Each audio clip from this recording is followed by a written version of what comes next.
दोस्तों बहुत सारे स्टूडेंट ये मैसेज कर रहे थे कि सर साहित्यिक परिचय हमें तैयार हो ही नहीं रहा है, क्योंकि अगर हम कम से कम कितना भी तैयार करें तो लेखक का कम से कम 3 तो तैयार करना पड़ेगा, कवि का कम से कम 3 तो तैयार करना पड़ेगा ताकि बोर्ड एग्जाम में फंस जाए, नहीं तो रिस्क हो जाएगा। यानी 3 तो तैयार करके जाना ही होगा। और साहित्यिक परिचय किताब में जाकर के देखते हैं तो दिमाग चकराने लगता है, एकदम रटना पड़ता है। तो आपका भाई आ चुका है बिना रटाए साहित्यिक परिचय को आपके दिमाग में ठोकने, क्योंकि हर वीडियो बिना रटाए बेहतर तरीके से सिखाया हूं।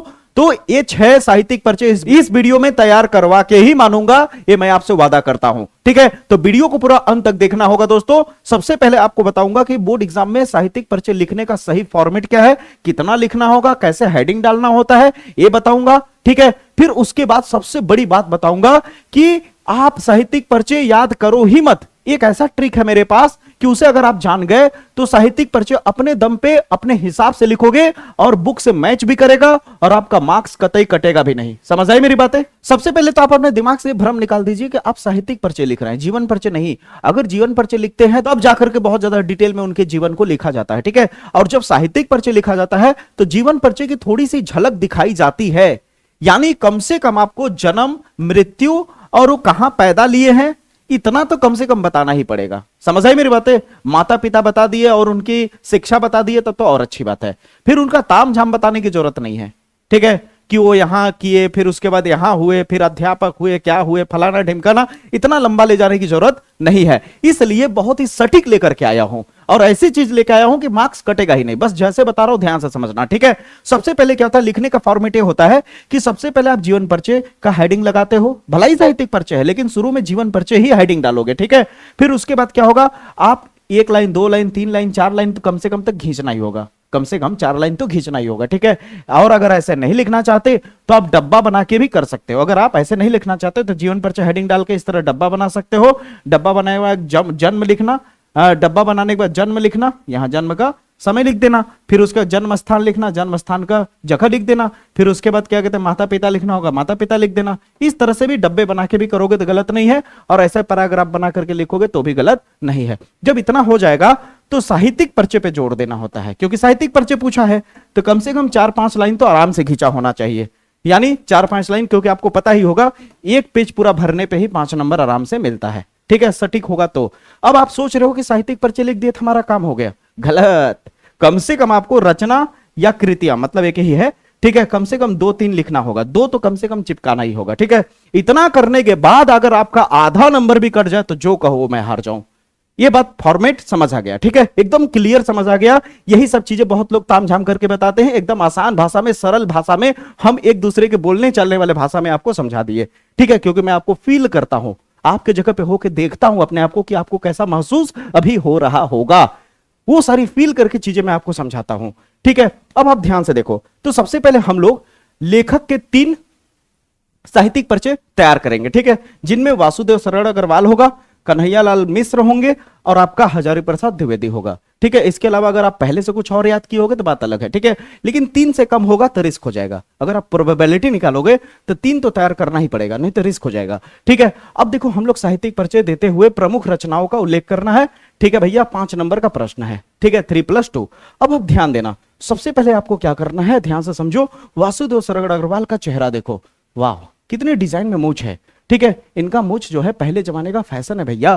ठीक है, इनका जन्म जो था 1904 ईस्वी में हुआ था। 1904 ईस्वी में। अगर बाय डिफॉल्ट भूल जाओ, कभी कभी नहीं होता है कि 1900 तो याद है कि अरे यार 1904 था या 1911 था या 1909 था यार 1907 था, क्या था समझ नहीं आ रहा है, भूल जाओ। तो वासुदेव शरण अग्रवाल याद है, इनका मूछ याद है। जब ध्यान में रहे कि मूछ वाले आदमी का जब भी मैं डेट भूलूंगा लास्ट वाला नंबर, तो ज्यादा कुछ नहीं करना है। इनके शुरू का जो नाम का अक्षर है गिनना है, 1 अक्षर, 2 अक्षर, 3 अक्षर, 4 अक्षर। 4 है तो यहां लगा देना है 4। ये ट्रिक है, ये कोई नई ट्रिक नहीं बता रहा हूं, ये बहुत लोग यूज करते हैं। ठीक है, याद रखना। तो वासुदेव शरण अग्रवाल का जन्म क्या हुआ, 1904 ईस्वी में हुआ। लखनऊ में हुआ था, हर कोई जानता है। ठीक है, 1904 ईस्वी में हुआ। वे हिंदी साहित्य के प्रसिद्ध निबंधकार थे। हिंदी साहित्य के प्रसिद्ध निबंधकार थे। हिंदी साहित्य के प्रसिद्ध निबंधकार थे। और जानकारी के लिए बता दो, पुरातात्विक विभाग के अध्यक्ष भी रह चुके हैं ये। पुरातात्विक विभाग का मतलब नहीं होता है कि जैसे खुदाई उदाई होता है तो पुरानी अवशेष या फिर पुराने मूर्तियां ये सब मिलते हैं तो उसका जो अध्यक्षता करते हैं, तो उसकी जांच परख होती है कि कितनी साल पुरानी ये चीजें हैं। तो पुरातात्विक विभाग का मतलब ये होता है, ठीक है। तो यहाँ पे क्या है कि हिंदी साहित्य के निबंध बहुत ही प्रसिद्ध निबंधकार थे, समीक्षक भी थे, जांच पड़ताल वाले, अच्छे खासे इतिहासकार थे और संस्कृति चिकित्सक भी थे। जो भी मैंने ना पुरातात्विक विभाग वाला वही, ठीक है। उन्होंने भारतीय संस्कृति, कला और पुरातत्व, पुरातत्व अभी जो बात कर रहा हूं मैं, ठीक है, संस्कृति, कला और पुरातत्व के क्षेत्र में महत्वपूर्ण योगदान दिया, ठीक है, दिया। इसके बाद है दोस्तों, वे विभिन्न शिक्षण संस्थानों में अध्यापन कार्य से भी जुड़े रहे, यानी कई सारे शिक्षण संस्थानों में अध्यापक, यानी अध्यापक मतलब समझ रहे हो ना, अध्यापक पे पद पे भी थे ये, अध्यापक के पद पे भी रहे। फिर ध्यान से सुनो, 1966 ईस्वी में इनका निधन हो जाता। अब इनकी जीवन परिचय को देखो तो बहुत ज्यादा लंबा नहीं खींचा गया, इनकी जीवन परिचय बहुत ज्यादा लंबा नहीं खींचा गया। लेकिन अब आती है साहित्यिक परिचय। साहित्यिक परिचय पे जोर देना होगा, ध्यान से सुनना। अब एक ऐसी सीक्रेट बात बताऊंगा जो सब पे लागू कर सकते हो। अब वो क्या है, ध्यान से सुनो। अब दोस्तों साहित्यिक परिचय पढ़ो, उससे पहले आप लोग बताओ मैंने क्या बोला था अभी। मैंने एक बोला था ना कि ये ज्यादातर क्या कहते हैं, पुरातात्विक विभाग से ही जुड़े हुए थे। तो जो बंदा पुरातात्विक विभाग से जुड़ा हुआ है तो उसकी मानसिकता, उसका माइंड सेट किस तरफ ज्यादा होगा, सोच के देखो। वो ज्यादा क्या सोचता होगा, इतिहास के बारे में ही तो सोचता होगा ना। जैसे मान लो कि अगर 100 साल पुरानी तलवारें मिल गई तो 100 साल पुरानी इतना बड़ा तलवार का क्या हुआ होता होगा। तो कहने का मतलब समझने की कोशिश करो। तो वही बात यहां लिखा गया है कि अग्रवाल जी निबंधों में, अग्रवाल जी निबंधों में या फिर अग्रवाल जी अपने निबंधों में, ठीक है, या थोड़ा लंबा बढ़ाना चाहते हो तो लिख सकते हो वासुदेव शरण अग्रवाल जी, जी लगाना, थोड़ा रिस्पेक्ट देना, ठीक है। वासुदेव शरण अग्रवाल जी के निबंधों में भारतीय संस्कृति, इतिहास, पुरातात्विक या पुरातत्व और कला का गहन अध्ययन मिलता है। अब कहोगे कला कहां से आ गया, कला का मतलब समझ रहे हो ना, जो पहले की चीजें मिला करती होंगी उस पे कलाकृतियां कितनी मस्त मस्त डिजाइनें बना हुआ करती होंगी पत्थरों पे, समझ रहे हो। इसलिए उनका इतिहास, संस्कृति, इतिहास, पुरातत्व, कला का गहन अध्ययन मिलता है, यानी अच्छा खासा पकड़ रखते थे वो, समझ रहे हो। अब यहां पे जो लिखा हुआ है, अब बहुत बच्चे क्या करते हैं, एकदम एग्जैक्टली रटने की कोशिश करते हैं। क्यों रटते हो, बस अपने मन से इतना लिख दो कि वासुदेव शरण अग्रवाल, वासुदेव शरण अग्रवाल, ठीक है, प्रसिद्ध निबंधकार थे। इनके निबंधों में देखो, एक चीज अपने मन से जोड़ दिया मैंने, नोटिस किया कि नहीं, यहां पे प्रसिद्ध निबंधकार नहीं लिखा है लेकिन अपने मन से जोड़ दिया। ऐसे ही साहित्यिक परिचय लिखा जाता है। आप जितने भी लेखक हैं उन सब में ये शब्द चाहो तो जोड़ सकते हो। जैसे मैंने बोला ना, वासुदेव शरण अग्रवाल जी प्रसिद्ध निबंधकार थे, यहां नहीं लिखा है फिर भी मैंने जोड़ दिया। इसके अलावा कोई भी आए, कोई भी आए, कन्हैया लाल मिश्र जी प्रसिद्ध निबंधकार थे, हजारी प्रसाद द्विवेदी जी प्रसिद्ध निबंधकार थे। अपने मन से ऐसे जोड़ सकते हो, क्योंकि लेखक है तो ज्यादातर निबंध पे ही जोर होगा इन लोग का, ठीक है। तो अग्रवाल जी के निबंधों में, अभी जैसे ये लिखा है पढ़ रहा हूं, लेकिन अपने से बोलना हो मुझे, अगर मैं बोर्ड एग्जाम में बैठा हूं तो क्या मैं घंटा इतना रट के थोड़ी कोई बैठेगा, इतना समय थोड़ी किसी के पास है। तो डायरेक्टली क्या करेगा वो, सीधी सी बात है, मन में जो सोच के आया हूं, जो माइंड सेट बना के आया हूं वही लिखूंगा। तो मैं लिखूंगा कि वासुदेव शरण अग्रवाल जी एक प्रसिद्ध निबंधकार थे। अब मर गए ना तो थे लगाएंगे ना, ठीक है, निबंधकार थे, ठीक है। इनकी निबंधों में संस्कृति, इतिहास और भारतीय कला, भारत भी जोड़ दिया मैंने, ठीक है, भारतीय कला का दृश्य दिखता था या भारतीय कला का चित्रण मिलता है, ऐसे भी कर सकते हो, कुछ भी अपने हिसाब से डाल सकते हो, ठीक है। जैसे यहाँ पे लिखा है ना कि भारतीय कला का गहन अध्ययन मिलता है, तो उसी तरह मैंने डाल दिया अपने शब्दों में, ठीक है। फिर उसके बाद उनकी भाषा विद्वतापूर्ण, गंभीर तथा प्रभावशाली है। देखो भाई, वो पुरातत्विक विभाग के अध्यक्ष थे, अध्यक्ष मतलब वर्कर नहीं, नॉर्मल छोटे मोटे वर्कर नहीं, अध्यक्ष सीधे। तो जाहिर सी बात है अच्छी खासी पकड़ रखते होंगे ना, नॉलेज रखते होंगे। वे तथ्यों को प्रमाण सहित प्रस्तुत करते थे, तथ्यों के साथ, समझ रहे हो। उनकी रचनाओं में शोध परकता तथा तर्कशीलता का विशेष स्थान था। देखो फिर आती है बारी प्रमुख कृतियां। प्रमुख कृतियां में आप इतने सारे हैं, इतने सारे तो लिखोगे नहीं, जो तुम्हें सही लगे वो तैयार कर लो। जैसे भारत की मौलिक एकता, जैसे अगला है पाणिनि कालीन भारतवर्ष, या फिर कला और संस्कृति।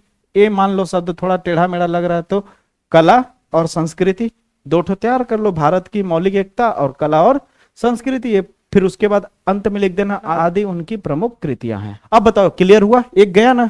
अब जितना एक में समय लगा उतना अब अगले में समय नहीं लगेगा। क्यों? क्योंकि इसमें डीपली बता रहा हूं, तो यही चीजें वहां रिपीट करता जाऊंगा इसी पैटर्न पे। ठीक है, तो अगला देखो, कन्हैयालाल मिश्र प्रभाकर। कन्हैयालाल मिश्र का अगर आपको जीवन परिचय देखना हो तो क्या है, ध्यान से समझो। कन्हैयालाल मिश्र प्रभाकर का जन्म 1906 ईस्वी में हुआ। कन्हैयालाल मिश्र प्रभाकर का अगर भूल जाओ बाय डिफॉल्ट तो तुम ज्यादा कुछ मत करना भैया। अगर भूल जाओ कि अरे यार 1906 था, 5 था, क्या था, तो उनका पहला जो नाम है उसके अक्षरों को गिन लेना ध्यान से। देखो 1 2 3 4 न भी है, 5 और 1 6, 6 अक्षर है ना, आधा है फिर भी पूरा गिनोगे तो यहाँ पे 6 मिल जाएगा। ठीक है, ये ट्रिक है, चाहे आजमाना चाहो आजमा सकते हो या तो याद रख सकते हो। ठीक है, तो कन्हैयालाल मिश्र प्रभाकर का जन्म 1906 ईस्वी में उत्तर प्रदेश के सहारनपुर जिले में हुआ था। उत्तर प्रदेश के सहारनपुर जिले में हुआ था। वे हिंदी साहित्य के प्रसिद्ध निबंधकार, देखो फिर से आ गया कि नहीं, ये कुछ चीजें ऐसी होती है जिसे अपने से जोड़ सकते हो। इसीलिए मैंने शुरू में ही कहा था कि तुम्हें बस उनका जन्म पता हो, जन्म स्थान पता हो और मृत्यु पता हो, तो अपने से बहुत सारी चीजें जोड़ सकते हो। समझ लो, जैसे मैं खुद बना के दिखाता हूं तुम्हें, नहीं तो यकीन नहीं होगा। मान लो इनका जन्म कितना है, 1906 है। जन्म स्थान क्या है, जन्म स्थान भर देख लीजिए, सहारन, उत्तर प्रदेश सहारनपुर है। उत्तर प्रदेश सहारनपुर है। देखो बना के दिखाता हूं मैं पूरा बिना रटे, ठीक ना, बिना रटे बना के दिखाता हूं। 1995 है। ये मृत्यु, 3 चीज मैंने उठाया, ज्यादा कुछ नहीं उठाया। अब देखो इनका जीवन परिचय बना रहा हूं मैं। ठीक है, ध्यान से समझना, लगभग एक जैसा मिलेगा। ठीक है, 1906 ईस्वी लिखा है जन्म, तो हम बोलेंगे कि लेखक, या लेखक लगाना है या ऐसे भी लिख सकते हो प्रसिद्ध लेखक। प्रसिद्ध लेखक थोड़ा इज्जत दे सकते हो। प्रसिद्ध लेखक कन्हैयालाल मिश्र का जन्म सन 1906 ईस्वी में उत्तर प्रदेश के सहारनपुर जिले में हुआ था। ठीक है, यह एक प्रसिद्ध निबंधकार, एक प्रसिद्ध नाटककार, एक प्रसिद्ध उपन्यासकार थे। अपने मन से ऐड कर रहा हूं मैं। ठीक है, समझ रहे हो? इनकी भाषाओं में मधुरवाणी, इनकी भाषाओं में मधुरवाणी तथा गंभीरता प्रदर्शित होती है। अपने मन से ऐड कर दिया। अब कहोगे अपने मन से ऐड कर देंगे तो क्या मार्क्स नहीं काटेगा? क्यों काटेगा? ये जो तुम बोल रहे हो वो सच्चाई बोल रहे हो, ऐसे थे सब लेखक, सब कवि। समझ रहे हो? फिर उसके बाद छुआ देना है कि इनकी मृत्यु, समझ रहे हो ना? उसी तरह से यहां पे अगर आप ध्यान से देखो तो कन्हैयालाल मिश्र प्रभाकर का जन्म 1906 ईस्वी में उत्तर प्रदेश के सहारनपुर जिले में हुआ था। वे हिंदी के प्रसिद्ध निबंधकार, पत्रकार और स्वतंत्रता सेनानी थे। ठीक है, ये चीज ऐड कर सकते हो। अब तुम्हें पता तो चल गया ना कि भैया कन्हैयालाल मिश्र क्या थे, पत्रकार भी थे और स्वतंत्रता सेनानी भी थे, ये भी ऐड कर सकते हो। ठीक है, उन्होंने पत्रकारिता के माध्यम से समाज में जागरूकता फैलाने का कार्य किया और 1995 ईस्वी में उनका निधन हो गया। ये छोटा सा झलक है जीवन परिचय का। फिर आती बारी इनकी साहित्यिक परिचय यानी साहित्यिक विशेषताएं। तो अब आगे मैं बोलूं क्या, अब तुमने एक चीज नोटिस किया, इनकी जीवन परिचय में जब पढ़ रहा था मैं तो ये समाज सुधारक जैसी चीजों पे इनका बल था। पत्रकारिता, समाज, इन सारे शब्दों का यूज होगा, तो यहां पे इन सारे शब्दों का यूज करके बाकी सब सेम डाल दो। जैसे उसमें सेम था ना, यहां भी देखना ना, प्रभाकर जी के निबंधों में सामाजिक चेतना, ये लिखा ना। लेकिन हम यहां से नहीं शुरू करेंगे, हम यहां से शुरू करेंगे कि कन्हैयालाल मिश्र जी एक प्रसिद्ध निबंधकार थे। समझ रहे हो ना? कन्हैयालाल मिश्र जी एक प्रसिद्ध निबंधकार थे। इनकी निबंधों में, अभी समाज के बारे में पत्रकारिता है, पत्रकारिता है, स्वतंत्रता सेनानी है, तो देश प्रेम और समाज, 2 चीज इसमें यूज हो रहा है, पत्रकारिता से समाज और स्वतंत्रता सेनानी से देश प्रेम। अब देखो यही चीज यहां मिलेगा, अपने से बना रहा हूं, ध्यान देना। कन्हैयालाल मिश्र जी एक प्रसिद्ध निबंधकार थे। इनके निबंधों में सामाजिक चेतना, राष्ट्रीय भावना और नैतिक मूल्यों का सुंदर समन्वय मिलता है। सेम चीज मिला या नहीं जो मैंने बोला? उनकी भाषा सरल, देखो आने लगा, उनकी भाषा सरल, स्पष्ट और प्रभावशाली है। अब खेल समझ रहे होगे। ठीक है, वे व्यंग्य और हास्य के माध्यम से, वह व्यंग मतलब नहीं होता, कहते ताना मारना, ये तो मेरे को ताना मार रहा है, व्यंग, ठीक ना, व्यंग और हास्य के माध्यम से भी गंभीर बातों को सहज ढंग से प्रस्तुत करते थे, सहज ढंग से प्रस्तुत करते थे। ठीक है, फिर उसके बाद उनके लेखन में जीवन के यथार्थ का जीवन सजीव यथार्थ का सजीव चित्रण मिलता है। हो गया। अब कृतियां दो तीन ठो याद कर लो। आकाश के तारे, ठीक है, फिर उसके बाद जिंदगी मुस्कुराई, ठीक है, फिर उसके बाद धरती गीत है, ठीक है, आदि, बहुत सारी प्रसिद्ध रचनाएं हैं। तो दो ठो लिख करके आदि लगा के, खाने वाला आदि नहीं, आदि प्रसिद्ध रचनाएं हैं ऐसे लिख देना, बस हो गया। दो ठो तैयार करा दिया मैंने, गया दो ठो। तीसरे पे आते हैं हजारी प्रसाद द्विवेदी। हजारी प्रसाद द्विवेदी का जन्म 9 अगस्त, अब 9 अगस्त डाल दिया, मत लिखना, भूल जाओ तो 1907 लिख देना, 1907 लिख देना, 1900 भैया 7 लिख देना, 1907 उत्तर प्रदेश में हुआ। ठीक है, हिंदी साहित्य के प्रसिद्ध निबंधकार। देखो ये कुछ ऐसी चीजें हैं लेखक में कि हर बार ही आएगा हर एक चीज, समझ रहे हो ना। प्रसिद्ध आलोचक, इतिहासकार और उपन्यासकार थे। ये अपने मन से डाला था मैंने अभी कुछ देर पहले।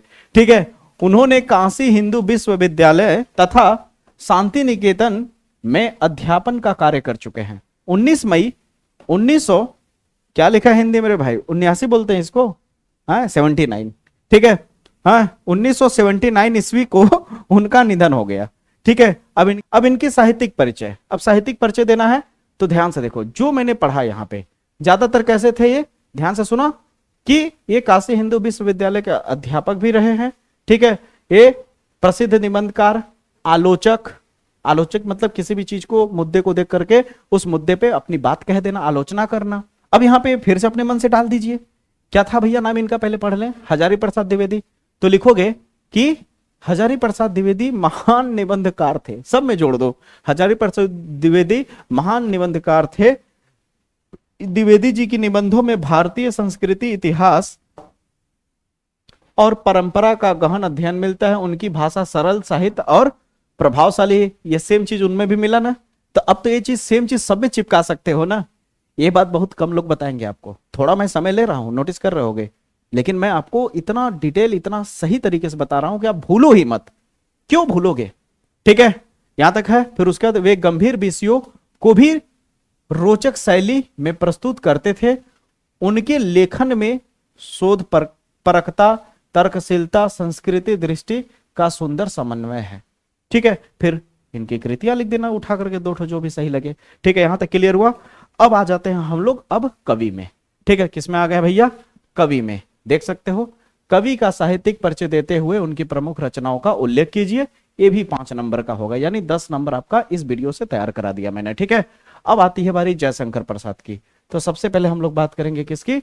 जयशंकर प्रसाद की। तो जैसे कि मैं जयशंकर प्रसाद का कई बार जीवन परिचय बोल चुका हूं कई वीडियो में, कि सबसे मेरे को अच्छा जीवन इनका लगता है। बहुत ही अच्छा का मतलब होता है कि बहुत ही ज्यादा, थोड़ा दया भी आता है। दया क्या आएगा, ये तो भैया भगवान के हाथ में है। ठीक ना, कि बचपन में ही बेचारे के माता पिता, समझ रहे हो ना, बहुत ही अल्पायु में ही इनके माता पिता गुजर जाते हैं।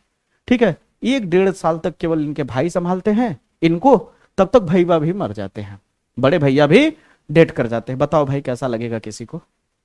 उस दौरान ये बंदा, उस दौरान सम्माननीय जयशंकर प्रसाद, रिस्पेक्टफुली जयशंकर प्रसाद, उस दौर में इन्होंने पढ़ाई, भला ही स्कूल छूट गया, लेकिन अपने दुकान पे बैठ के, गुटखा के दुकान पे, तंबाकू का दुकान, तंबाकू की दुकान पे बैठ के भैया कई भाषाओं का गहन अध्ययन कर लिए। हिंदी, उर्दू, फारसी, कई सारी भाषा। यहां हम लोग से एक ठो अंग्रेजी नहीं सीखे जाता है, और वो हिंदी, उर्दू, फारसी सब सीख लिए। यहां पे देख रहे हो कि जयशंकर प्रसाद का जन्म 30 जनवरी, ये सब नहीं लिखोगे तो ऐसे लिख सकते हो 1889, या फिर कई जगह पे 1890 भी रहता है, तो भैया ये थोड़ा सा आप लोग संभाल लीजिएगा। ठीक है, ईस्वी को वाराणसी में हुआ था, या काशी में भी बोल सकते हो। वाराणसी अगर नहीं लिखोगे तो क्या लिख सकते हो? काशी में हुआ था। वे हिंदी साहित्य के छायावाद युग के प्रमुख स्तंभ थे। इनका परिवार समृद्ध परिवार समृद्ध व्यापारी परिवार था, परंतु पारिवारिक परिस्थितियों के कारण उन्हें अनेक कठिनाइयों का सामना करना पड़ा। अब देखो संक्षेप में लिखा गया है, मैंने बोला ना कि हाँ झलक देना है, पूरा डिटेल नहीं लिखना है। डिटेल बोलना होगा तो तुरंत मैं बोल दूंगा कि क्या कहते हैं, लगभग 10 साल के आसपास में इनके माँ बाप गुजर जाते हैं। थोड़ा 1-1.5 साल में इनके भैया बड़े गुजर जाते हैं, ठीक है, समझ रहे हो, इनका लालन पालन करने वाला कोई नहीं रह जाता है, दुकान पर ही बैठ करके शिक्षा ग्रहण करते हैं, अपना कई भाषाओं का ज्ञान प्राप्त करते हैं, काव्य में इनकी रुचि थी तो काव्य शास्त्र काव्य रचनाएं लिखना शुरू कर देते हैं। और सबसे मजे की बात सुनो कि इतनी परिस्थिति डाउन होने के बावजूद भी ये दूसरों की मदद बहुत करते थे। सोचो तुम दूसरों का छीन के खा लोगे, हाँ तुम नहीं, बहुत लोग ऐसे हैं, ठीक ना, लेकिन ये क्या करते थे कि दूसरों की मदद करने के लिए खुद कर्जे में आ गए, खुद कर्ज में हो गए, कर्ज लेके मदद की। सोच के देखो भाई, व्यक्ति तो बहुत महान है, ठीक है, कर्ज लेके मदद किए, ठीक है भैया, कर्ज लेके मदद किए, लेकिन बहुत कम उम्र में 1937 ईस्वी में इनका देहांत हो गया, लगभग 35 से 37 साल की उम्र में, समझ रहे हो। तो जयशंकर प्रसाद का जीवन परिचय क्लियर हुआ, साहित्यिक परिचय देखो, ठीक है, निधन हो गया, ठीक है। अब साहित्यिक विशेषताएं देखो, प्रसाद जी बहुमुखी प्रतिभा के धनी थे, उन्होंने कविता, नाटक, कहानी, उपन्यास सभी विधाओं में उत्कृष्ट रचनाएं की। इनकी कविताओं में प्रकृति चित्रण, कोमल भावनाएं और दार्शनिक चिंतन मिलता है या प्रमुख है। भाषा संस्कृत निष्ठ, मधुर और भावपूर्ण है। वे छायावाद के प्रमुख प्रवर्तक में माने जाते हैं, इसलिए पूछा जाता है छायावाद के प्रवर्तक किसे माना जाता है, तो जयशंकर प्रसाद को माना जाता है। फिर यहाँ पे इनकी रचनाएं हैं, रचनाएं लिख लेना, ठीक है। यहां तक क्लियर हुआ? अगर यहां तक क्लियर हुआ तो अब पूरा टेक्निक और ट्रिक बता दिया हूं। अब मैथिली शरण गुप्त का यहाँ पे जो दिया है इसे आप इसी टेक्निक से तैयार करोगे, मेरे वाले टेक्निक से, ठीक है। तो ये हो गया, इनका ये दिखा देता हूं मैं, स्क्रीनशॉट लेते जाइएगा, ठीक है। साहित्यिक विशेषता है और इनकी रचनाएं हैं। फिर आता है अगला सुमित्रा नंदन पंत, ये देखिए। फिर इसके बाद इनकी विशेषता, साहित्यिक विशेषताएं और यहाँ पे कृतियां हैं, ठीक है। तो ये वीडियो बहुत मदद की है, ये वीडियो मैं दावे के साथ कह सकता हूं कि ये उन बच्चों के लिए बहुत मददगार साबित होगा जो किसी कारणवश साहित्यिक परिचय तैयार नहीं कर पाए थे। ये वीडियो देखने के बाद गारंटी कह सकता हूं कि बहुत कुछ तैयार हो गया होगा, बहुत ज्यादा तैयार हो गया होगा, बहुत मदद हुआ होगा आपको। अगर ऐसा लगा हो कि कहीं ना कहीं ये मददगार साबित करेगा वीडियो आपके लिए, आपके पढ़ाई में कहीं ना कहीं इंपॉर्टेंस रोल प्ले करेगा, तो प्लीज चैनल को सपोर्ट करो, चैनल को ज्यादा से ज्यादा प्लीज चैनल को सपोर्ट करो, वीडियो को लाइक कर देना और चैनल को ज्यादा से ज्यादा लोगों को शेयर भी कर देना, ठीक है। जय हिंद, जय भारत।